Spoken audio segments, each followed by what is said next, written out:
میرے پیارے ناظرین، اس ویڈیو میں آپ کو جنگ خندق کی پوری معلومات دوں گا، کون سے واقعے پیش آئے، کون سے معجزے ہوئے، تو آپ ہمارے ساتھ جڑے رہیے۔ اور دوسرا، 7 مساجد یہ کیوں مشہور ہیں، اس کی تاریخ کیا ہے، یہ جو 7 مسجدیں ہیں۔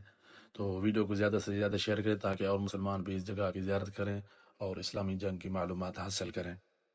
میرے پیارے ناظرین، یہ جو آپ مسجد دیکھ رہے ہیں، یہ وہ جگہ ہے جہاں پہ آقا دو جہاں سرکار مدینہ کا یہاں پر خیمہ تھا۔ سرکار دو جہاں غزوہ خندق کے دوران یہاں پر آرام فرما تھے، اور اب یہاں مسجد بنا دی گئی ہے، اور اس مسجد کا نام ہے مسجد فتح۔ آپ صلی اللہ علیہ وسلم اس جگہ پہ 3 دن آپ دعا مانگتے رہے۔ سوموار کے دن دعا مانگی کہ اللہ پاک ان کا عذاب ہمارے سے ٹال دے، تو قبول نہیں ہوئی۔ پھر منگل کے دن دعا مانگی آپ نے، اور پھر بدھ والے دن جب آپ صلی اللہ علیہ وسلم نے دعا مانگی تو حضرت جابر فرماتے ہیں کہ جب آپ دعا سے فارغ ہوئے تو ہمیں نبی پاک صلی اللہ علیہ وسلم کے چہرے مبارک سے خوشی کے وہ تاثرات نظر آئے۔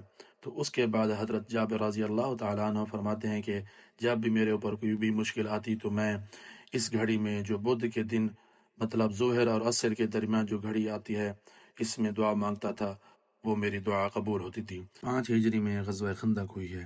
غزوہ خندق حق اور باطل کا تیسرا بڑا معرکہ تھا۔ نبی پاک صلی اللہ علیہ وسلم جب مدینہ شریف میں ہجرت کر کے آئے تو پہلی بڑی لڑائی غزوہ بدر کی ہوئی۔ اتنی ہسٹری یاد رکھا کریں۔ اس کے بعد دوسری بڑی لڑائی ہوئی ہے غزوہ احد، اور اس کے بعد تیسری جو بڑی لڑائی ہوئی ہے غزوہ خندق ہے۔ اہل مدینہ اس میدان کو 7 مساجد کے نام سے پکارتے ہیں۔ تو یہ بہت غیر معمولی غزوہ تھا، غزوہ احزاب۔ اس لیے اس غزوے کے بعد اللہ تعالیٰ نے اپنی کمنٹری ارشاد فرمائی۔ غزوہ خندق کو غزوہ احزاب بھی کہتے ہیں۔ وہ سورۃ الاحزاب میں آئی، اور اس نسبت سے اس کا نام سورۃ الاحزاب ہے۔ غزوہ بدر کے حوالے سے آپ نے سورۃ انفال پڑھ کے دیکھ لیں، اور غزوہ تبوک کے حوالے سے سورۃ توبہ پڑھ کے دیکھ لیں۔ غزوہ خندق، غزوہ احزاب کے حوالے سے مسلسل 2 رکوع وہ اسی کے اوپر ہیں، آیات نمبر 19 سے لے کر 27 تک۔ تو اس کا پس منظر بھی آپ سمجھ لیں کہ غزوہ احد میں مسلمانوں کی 3 ہجری کے اندر واضح جو فتح تھی وہ شکست میں بدل گئی، صرف چند لوگوں کے ڈسپلن لوز کرنے کی وجہ سے، اور اس کی وجہ سے تھوڑا سا کافروں کو حوصلہ پیدا ہو گیا، لیکن نبی پاک صلی اللہ علیہ وسلم نے فوراً ہی اس کو اوور کم کر لیا۔ غزوہ احد سے جب واپس جا رہے تھے تو ابو سفیان اور اس کے پارٹی کے لوگ اس وقت تک وہ مسلمان نہیں ہوئے تھے۔ میرے پیارے ناظرین، یہ جو آپ مسجد دیکھ رہے ہیں، اس مسجد کا نام ہے سلمان فارسی، اور اس کی تاریخ یہ ہے جب جنگ خندق ہوئی نا، جنگ احزاب، تو یہاں پر حضرت سلمان فارسی رضی اللہ تعالیٰ عنہ کا خیمہ لگا گیا تھا، تو ابھی ادھر مسجد بنا دی گئی ہے۔ پیارے ناظرین، یہ جو آپ بڑی مسجد دیکھ رہے ہیں، اس جگہ پہ پہلے 2 مسجد ہوا کرتی تھی، ایک حضرت ابو بکر رضی اللہ تعالیٰ عنہ کے نام سے، اور دوسری حضرت عثمان غنی رضی اللہ تعالیٰ عنہ کے نام سے۔ اب ان 2 مسجدوں کو شہید کر کے ایک جو ہے نا بہت بڑی مسجد بنا دی گئی جس کا نام ہے مسجد خندق، اور یہ 1428 ہجری میں بنائی گئی ہے کنگ عبداللہ کے دور میں، کیونکہ یہاں پر بڑی مسجد کی ضرورت تھی، جامع مسجد کی، تو اس وجہ سے یہاں پر ایک بڑی مسجد بنا دی گئی ہے۔ میرے پیارے ناظرین، یہ جو آپ مسجد دیکھ رہے ہیں یہ مسجد عمر ہے۔ یہاں پہ جنگ خندق کے دوران حضرت عمر رضی اللہ تعالیٰ عنہ کا خیمہ تھا، تو اس وجہ سے پھر بعد میں ادھر مسجد بنا دی گئی ہے، مسجد عمر۔ یہ جو آپ مسجد دیکھ رہے ہیں یہ مسجد علی ہے۔ جنگ کے دوران حضرت علی رضی اللہ تعالیٰ عنہ کا خیمہ اسی جگہ پہ تھا، تو بعد میں ادھر مسجد بنا دی گئی ہے۔ پیارے دوستو، یہ مسجد حضرت بی بی فاطمہ رضی اللہ تعالیٰ عنہ کے نام پر ہے۔ یہاں پر غزوہ خندق کے موقع پر ان کا خیمہ لگایا گیا تھا۔ میرے پیارے ناظرین، یہ جگہ 7 مساجد کے نام سے مشہور ہے۔ 7 کو نا عربی میں 7 کہتے ہیں، تو اس لیے 7 مساجد کہتے ہیں۔ جتنی بھی میں نے آپ کو مسجدوں کی زیارت کروائی ہے نا، یہ ادھر جنگ خندق غزوہ احزاب کا ادھر ہی میدان تھا، ادھر ہی خیمے لگے ہوئے تھے۔ ٹھیک ہے، تو ابھی چلتے ہیں واقعے کی طرف، میرے ساتھ جڑے رہیے، پلیز شیئر اینڈ سبسکرائب۔ تو آپ صلی اللہ علیہ وسلم نے اصحاب رسول کو پیچھا کرنے کے لیے بھیجا تاکہ ان کے اوپر ٹائٹرس قائم رہے۔ اب اسی دوران مدینے میں یہودیوں کے قبائل آباد تھے۔ بیسیکلی 3 بڑے قبائل تھے یہودیوں کے۔ ایک تھا بنو قینقاع جو کہ خیبر کے اندر آباد تھا، اور دوسرا بنو نضیر، اردو میں نزیر بھی کہہ سکتے ہیں، یہ مدینے کے اندر آباد تھا۔ لیکن یہ آئے دن مسلمانوں کے خلاف سازشیں کرتے رہتے تھے۔ اس کا جو سردار تھا حیی ابن اخطب، یہ وہی ہے جن کی بیٹی ہیں سیدہ صفیہ رضی اللہ تعالی عنہ وسلام اللہ علیہ، جو ام المؤمنین ہیں۔ وہ نبی پاک صلی اللہ علیہ وسلم کی بیوی بعد میں بنی۔ حیی ابن اخطب بنو نذیر کا سردار تھا۔ یہ آئے دن مسلمانوں کچھ نہ کچھ انگیج کر کے رکھتے تھے، سازشیں کرتے رہتے تھے۔ تو آپ صلی اللہ علیہ وسلم نے ان کو پہلے تو سمجھایا کہ ایک طرف تم نے میثاق مدینہ کیا ہوا ہے، اوپر سے تم اندر سے مسلمانوں کی جڑیں کاٹ رہے ہو۔ الٹیمیٹلی آپ صلی اللہ علیہ وسلم نے باقی قبیلوں سے جو معاہدے تھے ان کے ساتھ ڈسکشن کر کے بعد میں ان کو شہر بدر کر دیا، مدینہ شریف سے نکال دیا۔ اب یہ بھی جا کے خیبر کے یہودیوں کے ساتھ بنو قینقاع کے ساتھ جا کے آباد ہو گئے۔ اور تیسرا قبیلہ وہ بنو قریظہ تھا، وہ مدینہ کے اندر ہی آباد تھا۔ ان کے ساتھ مسلمانوں کا معاہدہ تھا اور وہ اس معاہدے کی پاسداری بھی کیا کرتے تھے، ان کو مدینہ سے نہیں نکالا گیا۔ بنو نذیر کو نکال دیا گیا۔ بنو قینقاع وہ پہلے ہی خیبر میں آباد تھے، ان کی تو شامت پھر آئی نہ۔ 7 ہجری کے اندر غزوہ خیبر میں اللہ تعالیٰ نے مسلمانوں کو فتح بھی دے دی۔ بہرحال یہ جب باہر چلے گئے، انہوں نے باہر سے سازشیں کرنا شروع کر دی۔ جو مشرکین عرب کے قبیلے تھے، بنو اسد، بنو غطفان اور دوسرے قبائل کے ساتھ، اور ادھر سے ابو سفیان اور ان لوگوں کو خطوط لکھ کے ایک بار ہم سب کے سب جمع ہو کے مسلمانوں کو، کیونکہ ان کو نظر آ رہا تھا اب یہ نئی ایک پاور لانچ ہو رہی ہے اور قبائلی سسٹم کے اندر ہر قبیلہ اپنی پاور کو قائم رکھنا چاہتا تھا۔ انہوں نے کہا یہ تو اب ایک ڈائنامک انداز میں پاور لانچ ہو رہی ہے، اور یہاں پہ جو سردار ہیں وہ صرف سردار نہیں ہے بلکہ اس کے لیے لوگ جان چھڑکتے ہیں، اس کو پیغمبر مانتے ہیں اللہ کا، سیدنا محمد رسول اللہ صلی اللہ علیہ وسلم کے بارے میں انہوں نے کہا۔ یہودی اور مشرکین نے کہا ایک آخری کوشش کرتے ہیں مسلمانوں کا یہ معاملہ ہمیشہ کے لیے ختم کر دیا جائے۔ تو انہوں نے بنو نذیر نے سازشیں کرنی شروع کر دی مسلمانوں کے خلاف، اور مشرکین عرب کو بھی اکٹھا کر کے، اس لیے اسے غزوہ احزاب کہا جاتا ہے۔ اس میں 1 درجن سے زیادہ عرب کے قبائل وہ شامل ہوئے مسلمانوں کے خلاف۔ اب ظاہر ہے کہ نبی پاک صلی اللہ علیہ وسلم ایک صرف ریلیجیس لیڈر نہیں تھے، آپ ایک بہت اچھے پولیٹیشین بھی تھے اور ایک بہت اچھے فوجی جرنیل بھی تھے، اور آپ صلی اللہ علیہ وسلم سارے معاملات کو پیرل میں لے کے چل رہے تھے۔ آپ کو پتہ چل گیا کہ یہ ساری سازشیں کر رہے ہیں، تو آپ صلی اللہ علیہ وسلم نے صحابہ کرام علیہم رضوان سے اوس اور خزر جو مین قبائل تھے مدینے کے، اوس کے سردار سیدنا سعد ابن معاذ اور خزرج کے سیدنا سعد ابن عبادہ رضی اللہ تعالی عنہما، ان سے مشورہ کیا اور باقی لوگوں سے مشورہ کیا کہ اب ہمیں کیا کرنا چاہیے۔ بہرحال کنسنسس کے ساتھ سیدنا سلمان فارسی رضی اللہ تعالی عنہ، جو پرشین امپائر میں سے ہجرت کر کے فارس میں سے یہاں پہ آئے ہوئے تھے، انہوں نے مشورہ دیا کہ ہم وہاں پر جنگوں کے لیے اپنے مخالفین کا راستہ روکنے کے لیے خندق کھودتے ہیں، خندق کھود کر مدینہ کا دفاع کیا جائے، مدینہ سے باہر نکل کر ان سے نہ لڑا جائے، کیونکہ یہ تعداد میں 10,000 کے قریب تھے، مسلمان تو صرف 3,000 تھے، تو ان 10,000 کا مقابلہ اس طریقے سے کرنا بہت مشکل ہے۔ اور پھر جغرافیکلی آپ سمجھ لیں کہ ان کی لوکیشن ایسی تھی مسلمانوں کی مدینہ شریف کی کہ شمال کی طرف بھی ہی خندق کھودنی پڑی، باقی مسلمانوں کی پشت پہ یعنی جنوب والی سائڈ پہ اونچے اونچے پہاڑ تھے، اسی طریقے سے لیفٹ سائڈ پر بھی یعنی مغرب کی طرف بھی چیٹیل پہاڑ تھے، وہاں سے کوئی جنگی مہم روانہ نہیں کی جا سکتی تھی کافروں کی۔ اور اسی طریقے سے یعنی مغرب والی سائڈ پہ اور مشرق والی سائڈ پہ اس پر قبائل آباد تھے جن کے ساتھ مسلمانوں کے معاہدے تھے۔ انہی قبائل میں سے ایک بنو قریظہ بھی تھا جہاں سے بھی خطرہ کوئی نہیں تھا، یہاں سے کوئی حملہ کرے گا، یہاں پہ ان کے بڑے بڑے قلعے تھے، الا یہ کوئی قبیلہ یہاں سے بدعہدی نہ کر دیتا، اور وہی ہوا، بنو قریظہ بدعہدی کر دی، یعنی مسلمان بالکل سیف تھے، صرف شمال والی سائڈ پر مسلمانوں نے ایک خندق کھودنی تھی۔ تو سیدنا سلمان فارسی رضی اللہ تعالی عنہ کے مشورے کے ساتھ خندق کھودی گئی، کافی چوڑی خندق تھی، ایون گھوڑے کو بھی اگر کوئی ضرب لگا کے بھگا کے بھی اس کو پار کرنا چاہتا تو پار نہیں کر سکتا تھا، اتنے چٹیل پہاڑ میں اس زمانے کے اندر خندق کا کھودنا یہ بہت مشکل کام تھا۔ جب ایک صحابی خندق کھودتے کھودتے تھک گئے تو بھوک سے پیٹ خالی تھا، تو انہوں نے آ کے نبی پاک علیہ السلام کو عرض کی، اپنی قمیض اٹھا کر دکھائی، یا رسول اللہ صلی اللہ علیہ وسلم، میں نے بھوک مٹانے کے لیے اپنے پیٹ پر پتھر باندھ رکھا ہے، یہ دیکھیں۔ تو آقا یہ دو جہاں سرکار مدینہ صلی اللہ علیہ وسلم نے اپنا پیٹ دکھا کر کہا، دیکھو میں نے 2 پتھر باندھ رکھے ہیں۔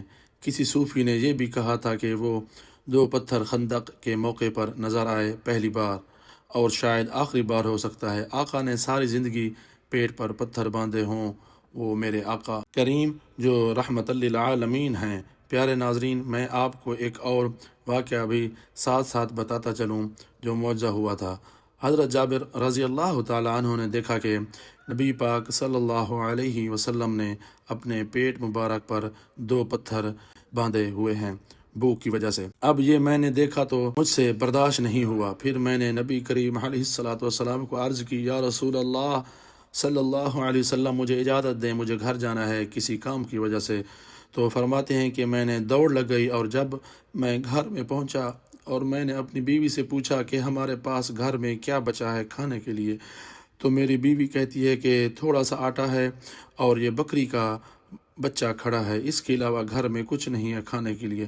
تو آپ کہتے ہیں میں نے بسم اللہ کی اور جو چھوٹی بکری کے بچے کو ذبح کیا، اور بیوی سے کہا آپ آٹا گوندو، میں جا کے نبی پاک علیہ السلام کو دعوت دیتا ہوں۔ اور جو نبی کریم کی حالت میں دیکھ کے آ رہا ہوں، دیکھنے کے قابل نہیں ہے۔ اللہ اکبر۔ حضرت جابر بہت تکلیف میں ہیں، مطلب وہ بہت ہی غمزدہ ہوئے۔ جب وہ نکلنے لگے گھر سے تو ان کی بیوی نے کہا کہ ہمیں نبی پاک صلی اللہ علیہ وسلم اور اصحابہ کرام کے سامنے شرمندہ مت کرنا، کھانا جو ہے وہ صرف 2 بندوں کا ہے، 2 بندوں کو ہی دعوت دینا، تاکہ ایسا نہ ہو کہ جو 5-6 بندے زیادہ آ جائیں اور کھانا پورا نہ ہو اور ہم شرمندہ ہوں۔ تو جب حضرت جابر رضی اللہ تعالیٰ عنہ پہنچے نبی صلی اللہ علیہ وسلم کے پاس اور کان میں کہا، سرکار 2 بندوں کا کھانا میرے گھر میں تیار ہے، آپ تشریف لائیں، اور آپ کے ساتھ جس کو آپ دعوت دینا چاہیں آپ تشریف لائیں، میرے گھر میں کھانا تیار کروایا ہے۔ تو آپ صلی اللہ علیہ وسلم نے پوچھا کہ اے جابر، آپ نے کھانا کیا بنایا ہے؟ جابر رضی اللہ تعالیٰ عنہ کہنے لگے، یا رسول اللہ، ایک چھوٹی سی بکری کا بچہ ہے اور تھوڑا سا آٹا ہے جو 2 بندوں کو بمشکل کافی ہوگا، تو آپ تشریف لائیں۔ تو جابر رضی اللہ تعالیٰ عنہ نے جب یہ بات کہی تو نبی پاک صلی اللہ علیہ وسلم نے زور سے جو ہے آواز لگائی کہ یا انصار یا مہاجرین۔ حضرت جابر فرماتے ہیں کہ میرے نیچے سے زمین نکل گئی، 2 بندوں کا ہی کھانا ہے، اور نبی پاک صلی اللہ علیہ وسلم 1000 کے لشکر کو دعوت دے رہے ہیں۔ جابر کے ولیمے پہ آپ لوگ سب جو ہے اہلاً سہلاً مرحبا۔ تو فرماتے ہیں کہ میں نے کہا، یا رسول اللہ، کھانا 2 بندوں کا ہے، تو آپ نے فرمایا کہ الخیر کثیر، خیر وہ بہت ہے۔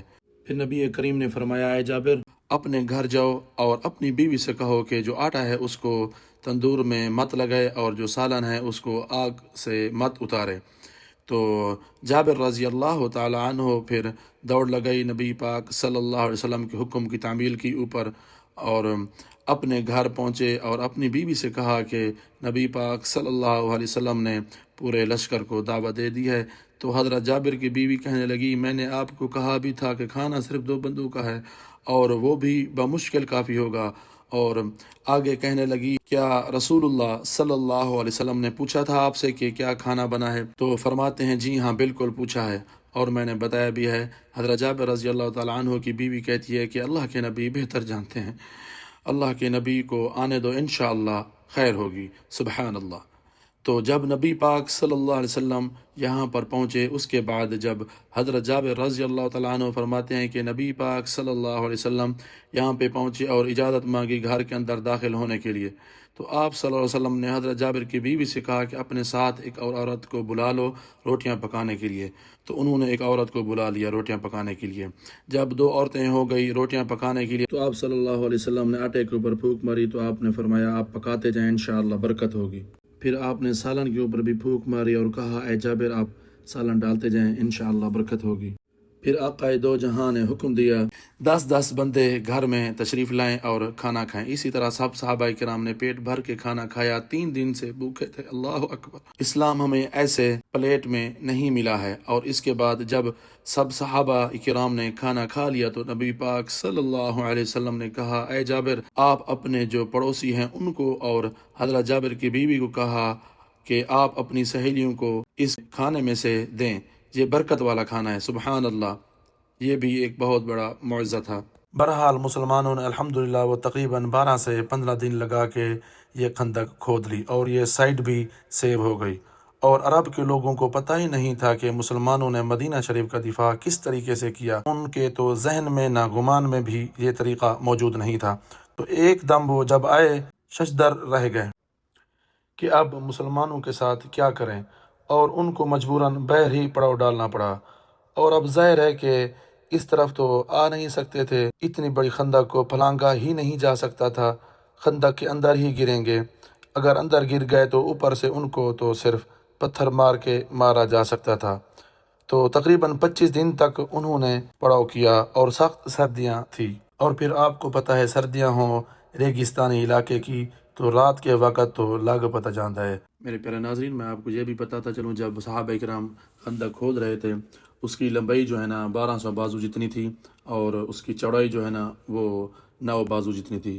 یہ بہت مشکل کام تھا، اور مسلمانوں کا جو لشکر تھا وہ 3000 کا تھا، اور جو کفار کا لشکر تھا وہ 10,000 کا لشکر تھا۔ یعنی ایک کہا جاتا ہے 1 درجن سے بھی زیادہ ان قبائل سب مل کے آئے ہوئے تھے۔ اگر مدینہ شریف کی میں آپ کو آبادی بتاتا چلوں، عورتیں، مرد، بچے اگر کل ملا بھی لینا تب بھی وہ 10,000 نہیں بنتے۔ جب صحابہ کرام خندق کھود رہے تھے، اسی خندق کے موقع پر ایک پتھر نہیں ٹوٹ رہا تھا، بہت بڑا پتھر تھا۔ تو نبی پاک صلی اللہ علیہ وسلم کو آ کے شکایت کی گئی، تو آپ صلی اللہ علیہ وسلم نے پہلی دفعہ جب کندال مارا تو آپ صلی اللہ علیہ وسلم کے ایک روشنی ظاہر ہوئی، صحابہ کرام نے نہیں دیکھی، آپ صلی اللہ علیہ وسلم کو ظاہر ہوئی۔ پھر دوسری دفعہ، تیسری دفعہ، پھر آپ صلی اللہ علیہ وسلم فرمایا کہ 3 دفعہ روشنی میرے لیے ظاہر ہوئی۔ ہر دفعہ جو میں نے کندال مارا، پہلی دفعہ اللہ تعالیٰ نے مجھے رومن امپائر عطا فرما دی، اس کے خزانے اللہ تعالیٰ نے مجھے عطا فرما دیے۔ دوسری دفعہ مارا، فرمایا اللہ نے مجھے پرشیا بھی عطا فرما دیا، دوسری سپر پاور بھی آ گئی۔ اور تیسری دفعہ فرمایا اللہ نے مجھے یمن بھی عطا فرما دیا۔ اور منافقین جو تھے اوپر سے کلمہ گو بھی تھے، مذاق اڑا رہے تھے کہ ہم تو ٹائلٹ جانے سے مجبور ہوئے ہیں، اور یہ پیغمبر ان کو کہہ رہا ہے کہ رومن اور پرشین امپائر گرے گی، یہاں تو یہ ان عرب کے قبائل کا مقابلہ نہیں کر پا رہے تو یہ رومن پرشین امپائر کیسے گرائیں گے؟ حالانکہ یہ 5 ہجری کا واقعہ ہے، 12 سال کے اندر رومن اور پرشین امپائر گر گئی تھی۔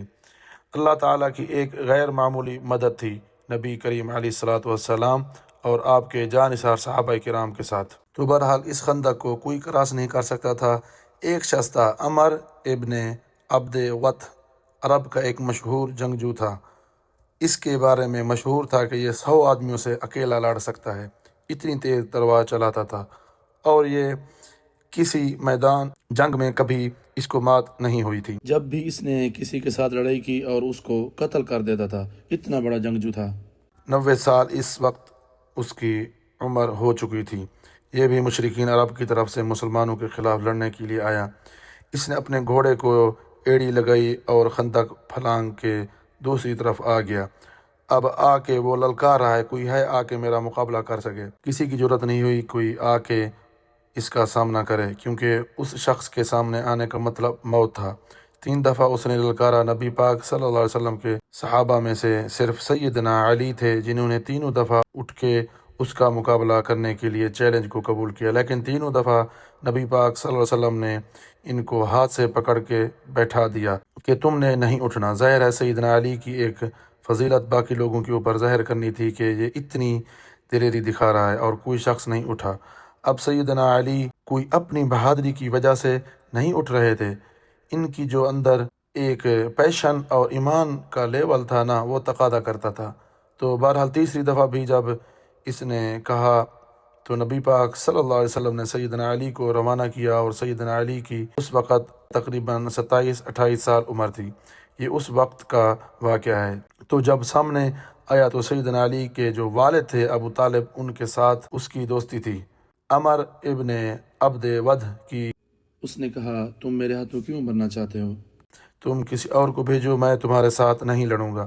تو سیدنا علی نے کہا کہ نہیں، میں تیار ہوں، جب تم نے چیلنج کیا ہے تو میں مقابلے کے لیے آ گیا ہوں۔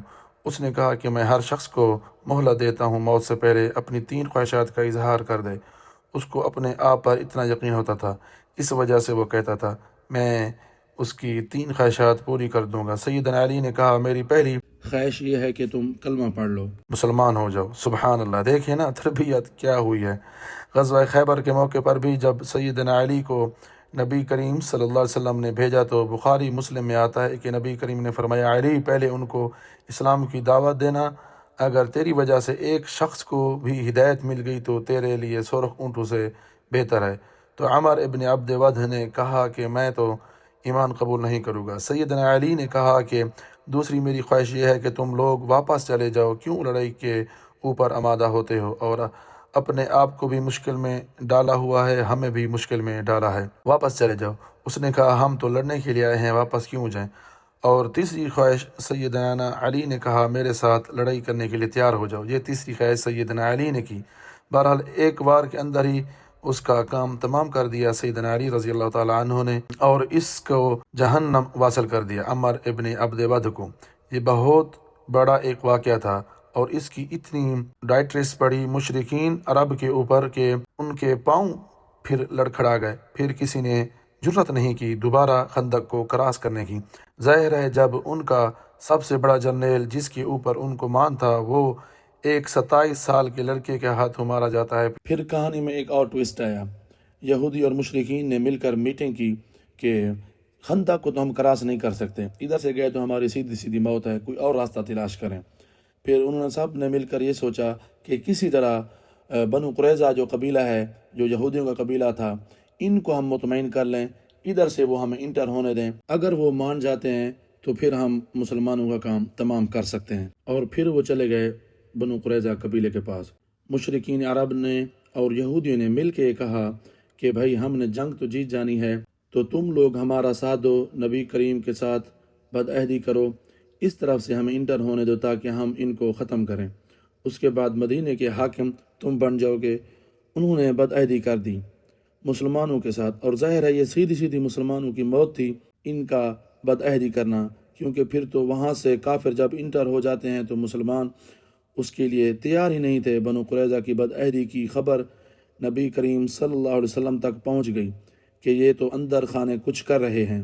آپ صلی اللہ علیہ وسلم نے سعد ابن عبادہ کو، کچھ اور لوگوں کو، ابو عبیدہ ابن جرح کو بھیجا کہ جا کے یہ تحقیق کرو، اور پھر آپ نے فرمایا کہ دیکھنا یہ ڈائریکٹلی مجھے ہی آ کے کان میں بتانا، اگر مسلمانوں کو پتہ چلا کہ انہوں نے بدعہدی کر دی ہے تو شاید ان کے حوصلے پست ہو نہ جائیں۔ تو آپ صلی اللہ علیہ وسلم کو انہوں نے اشارتاً آ کے بتایا کہ بنو قریظہ نے بدعہدی کر دی ہے، یہ بات سچ ہے۔ جب نبی پاک علیہ السلام نے یہ خبر سنی، دونوں سائڈ پہ تو مسلمان نہیں لڑ سکتے تھے نا، اگر صحابہ کرام جاتے ہیں بنو قریظہ والی سائڈ پر تو مشرکین جو ہے نا ادھر سے حملہ کر دیں گے، کیونکہ مسلمانوں کی سیدھی سیدھی موت تھی۔ یہ بہت مشکل صورتحال پیدا ہو گئی۔ پھر اللہ کی طرف سے غیبی مدد بھی آ گئی۔ اسی دوران اللہ تعالیٰ نے غیبی مدد مسلمانوں کے ساتھ اس حوالے سے کی کہ بنو عطفان قبیلہ تھا ایک، اس میں سے ایک شخص نعیم بن مسعود رضی اللہ تعالیٰ عنہ نے اسلام قبول کر لیا، لیکن انہوں نے اپنے اسلام کا اظہار کسی سے نہیں کیا۔ چھپ کر نبی پاک صلی اللہ علیہ وسلم کے خیمے میں آئے اور کہا یا رسول اللہ صلی اللہ علیہ وسلم، میں آپ کو اللہ کا پیغمبر مانتا ہوں، آپ میرے ذمے کوئی کام لگائیں کہ اس جنگ کی صورتحال میں میں کوئی ایسا کردار ادا کر دوں کہ یہ جنگ ٹل جائے۔ نبی پاک صلی اللہ علیہ وسلم نے فرمایا جو کچھ آپ کر سکتے ہو آپ کرو، اور اس نے ایک مشورہ سامنے رکھا۔ صحیح بخاری مسلم میں حدیث موجود ہے۔ ظاہر ہے جنگ کے اندر یہ معاملات کرنے پڑتے ہیں، بہرحال جو کہا جاتا ہے نا محبت اور جنگ میں ہر چیز جائز ہے، یہ غلط ہے۔ محبت تو غیر محرم عورت کے ساتھ بغیر نکاح کے رشتے ویسے ہی حرام ہے، تو جنگ کے اندر البتہ جنگ تو دھوکے کا نام ہے، اس پہ دھوکہ دیا جا سکتا ہے، لیکن دھوکے میں بھی یہ نہیں کوئی عہد کی خلاف ورزی نہیں کی جا سکتی۔ تو اب نعیم ابن مسعود رضی اللہ تعالیٰ عنہ نے ایک مشورہ دیا جو نبی پاک صلی اللہ علیہ وسلم کو پسند آیا۔ نعیم ابن مسعود رضی اللہ تعالیٰ عنہ بنو قریظہ کے پاس چلے گئے، لیکن یہودیوں کو پتہ نہیں تھا کہ نعیم ابن مسعود رضی اللہ تعالیٰ عنہ مسلمان ہو چکے ہیں۔ تو انہوں نے کیا کیا، یہ بنو قریظہ کے پاس چلے گئے اور ان کو کہا جا کے کہ دیکھو میں تمہارا بڑا ہمدرد ہوں، تم سے میری پہلے کی دوستی ہے۔ اب ان کو نہیں پتہ تھا یہ مسلمان ہو چکے ہیں، اور دیکھو تم نے یہ جو نبی پاک صلی اللہ علیہ وسلم کے ساتھ یعنی محمد کے ساتھ صلی اللہ علیہ وسلم، نبی تو نہیں انہوں نے کہا ہوگا، ظاہر ہے بدعہدی کی ہے، ان تک یہ بات پہنچ چکی ہے۔ اور یہ دیکھ لینا کہ یہ قریش کے ہیں، الٹیمیٹلی قریشیوں نے قریش کا ہی ساتھ دینا ہے، ابو سفیان وغیرہ نے۔ جنگ اگر ختم ہو گئی، اسٹیبلش نہ ہوئی، یہ واپس چلے گئے تو پیچھے مسلمانوں نے تمہارا کچمبر نکال دینا ہے۔ اور یہ اندر سے انہوں نے پلان کر لیا ہے ابو سفیان نے، اور مسلمانوں نے مل کے اس حوالے سے یعنی ان کا دل اس طرف سے انہوں نے کھٹا کیا۔ تو اس کا حل یہ ہے کہ تم مشرکین عرب سے یہ کہو کہ اپنے 8-10 جو سردار ہیں نا وہ ہمارے حوالے کرو رحم کے طور پر، کیونکہ کل کو تم لوگ تو چلے جاؤ گے، مسلمانوں نے پیچھے ہمارا کچمبر نکال دینا ہے، کیونکہ ہماری بدعہدی کی خبر پہنچ چکی ہے اور بدعہدی کے اوپر ظاہر ہے کہ نہیں چھوڑا جائے گا۔ اس وقت تو قبائل کی سیدھی سیدھی موت تھی، وہ دونوں میں سے ایک کی موت ہو سکتی تھی نا بدعہدی کی وجہ سے۔ تو انہوں نے مشورہ پسند کیا اور ادھر اسی نعیم ابن مسعود نے جا کے مشرکین عرب سے کہہ دیا کہ بھائی یہ دھیان رکھنا، تم یہ بنو قریظہ کے لوگ یہ نہ ہو کہ تم سے تمہارے سردار کو مانگ لیں۔ انہوں نے اندر خانے محمد صلی اللہ علیہ وسلم سے پہلے ہی معاہدہ کیا تھا، یہ تمہیں اوپر سے کہہ رہے ہیں کہ ہم عہد کی پاسداری توڑ دیں گے، اندر سے یہ نبی کریم صلی اللہ علیہ وسلم کے ساتھ ملے ہوئے ہیں، اور یہ گارنٹی کے طور پہ تم سے 8-10 سردار تمہارے مانگیں گے تاکہ ان سرداروں کو نبی پاک صلی اللہ علیہ وسلم کے حوالے کر کے اپنے اس عہد کی پاسداری کا یقین دلا دیں کہ ہم نے عہد نہیں توڑا۔ دونوں طرف انہوں نے ڈیفرنٹ ورژن دیے۔ بس وہی ہوا جناب، وہ جب پہنچے وہاں پہ سردار مانگنے کے لیے تو انہوں نے کہا لو جی یہ تو بالکل صحیح بات نکلی ہے۔ انہوں نے کہا تو پھر ہم ابو سفیان اور سب سرداروں نے کہا تم لوگ ہمارے سردار لے کے مار دو گے، ہم نے سردار نہیں دینے۔ اس کی وجہ سے ان لوگوں کی آپس میں کنفیوژن ہو گئی اور بنو قریظہ والا معاملہ ٹھپ ہو گیا۔ ان کو پتہ چل گیا کہ واقعی یہ تو چلے جائیں گے، پیچھے ہماری شامت آ جائے گی۔ اور اسی دوران پھر دوسری غیبی مدد آئی، اللہ تعالیٰ نے مسلمانوں کی غیبی مدد فرمائی، پھر ٹھنڈی ہوائیں چلی، طوفان چلا، ان کے خیمے تک اکھڑ گئے اور ان کا سامان کچھ خراب ہو گیا، کچھ اڑ گیا طوفان کی وجہ سے، اور سردی بھی بہت زیادہ تھی۔ 25 دن کے پڑاؤ کے بعد وہاں سے چلے گئے الحمدللہ، اور اللہ تعالیٰ نے بغیر جنگ کے مسلمانوں کو فتح عطا فرمائی۔ لیکن یہ اتنی مشکل غزوہ تھا کہ اللہ تعالیٰ نے اتنے شدید الفاظ کے ساتھ کسی اور غزوے کا ذکر نہیں کیا جتنا سورۃ الاحزاب میں غزوہ خندق کا ذکر کیا۔ اللہ تعالیٰ فرماتے ہیں مسلمانوں کو ہم نے ہلا کے رکھ دیا، اتنی بڑی آزمائش ان کے اوپر ڈالی، اور یہاں پر مؤمنین اور منافقین کا فرق بالکل ظاہر ہو گیا، کیونکہ موت سامنے نظر آ رہی تھی تو منافقین کا نفاق کھل کے ان کی زبانوں سے نکلنا شروع ہو گیا۔ اسی کا ذکر آپ ان آیات میں سنیں گے کہ یار یہ تو نبی پاک صلی اللہ علیہ وسلم اور اللہ نے نعوذ باللہ ہمارے ساتھ جھوٹے وعدے کیے تھے، موت ہمارے گلے پڑ گئی ہے، ہماری بیویاں بھی بے آسرا ہیں اور بچے بھی بے آسرا ہیں۔ مسلمان بھی بہت تکلیف سے گزر رہے تھے، ان کی تکلیف کا ذکر سورۃ احزاب کے اندر آیا ہے۔ جب آپ پڑھیں گے آپ کو تو آپ حیران ہوں گے کہ مسلمانوں کو کس لیول تک آزمایا گیا۔ بہرحال اللہ تعالیٰ نے مسلمانوں کو اس حوالے سے سرخرو کیا، اور بخاری میں مسلم میں بھی حدیث آتی ہے جب وہ واپس چلے گئے تو نبی پاک صلی اللہ علیہ وسلم اپنی زرہ اتارنے لگے تو سیدنا جبریل علیہ السلام آ گئے انسانی شکل میں۔ انہوں نے کہا یا رسول اللہ صلی اللہ علیہ وسلم ابھی تو فرشتوں نے اپنی زریں نہیں اتاری ہیں، یا رسول اللہ صلی اللہ علیہ وسلم آپ نے اپنی زریں کیوں اتاری ہیں؟ بنو قریظہ سے بدعہدی کا بدلہ لینا ہے، وہ تو مسلمانوں کو مروانے لگے تھے، یہودیوں کا قبیلہ تو۔ آپ صلی اللہ علیہ وسلم نے فرمایا، بخاری اور مسلم دونوں میں موجود ہے، آپ نے سیدنا علی اور کچھ اور صحابہ کا لشکر دے کر روانہ کیا اور حکم فرمایا کہ عصر کی نماز نہیں پڑھنی مگر بنو قریظہ میں جا کے، یعنی نبی پاک صلی اللہ علیہ وسلم کا مطلب یہ تھا کہ جلدی وہاں پہنچیں۔ بہرحال وہاں پہ پہنچ گئے صحابہ کرام کا لشکر، بنو قریظہ کے لوگ اب ظاہر ہے ان کو پتہ تھا انہوں نے کیا حرکت کی ہے۔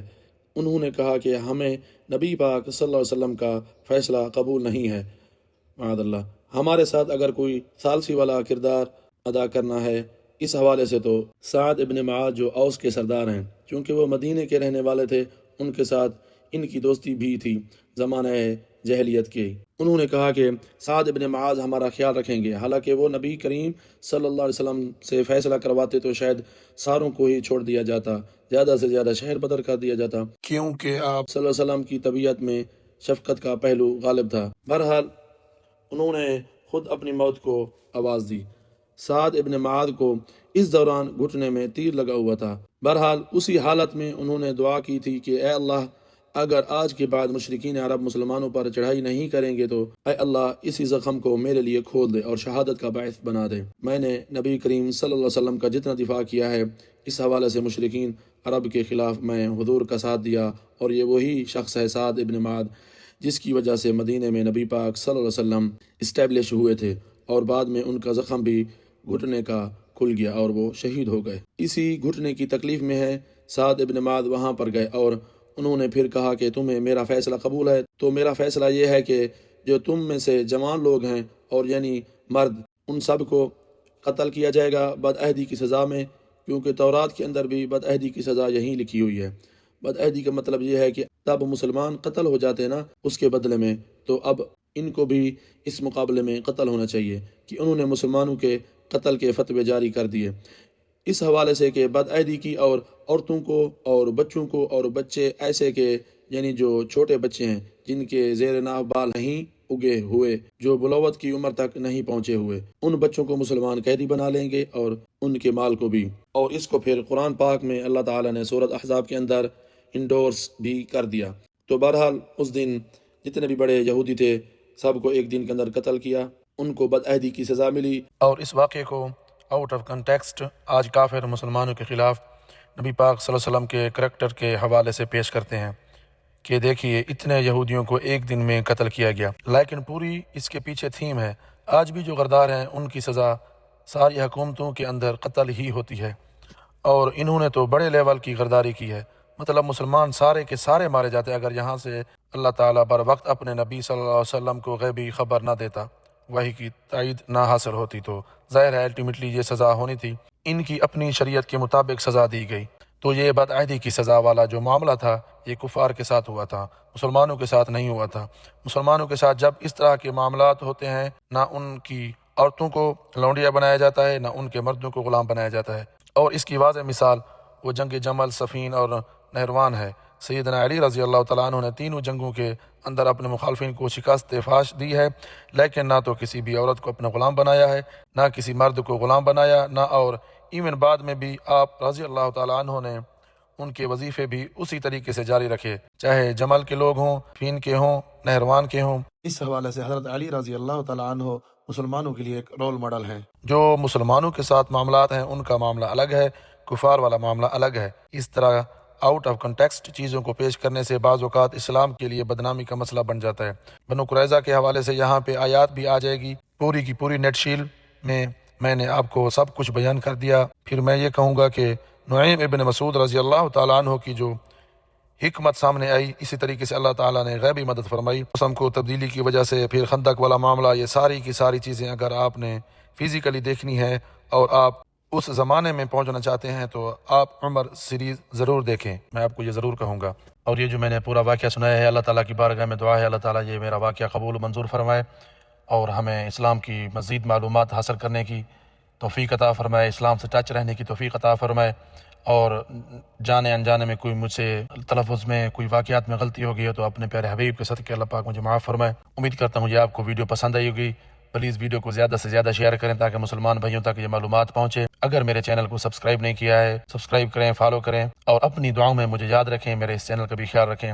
اللہ حافظ، السلام علیکم ورحمۃ اللہ وبرکاتہ۔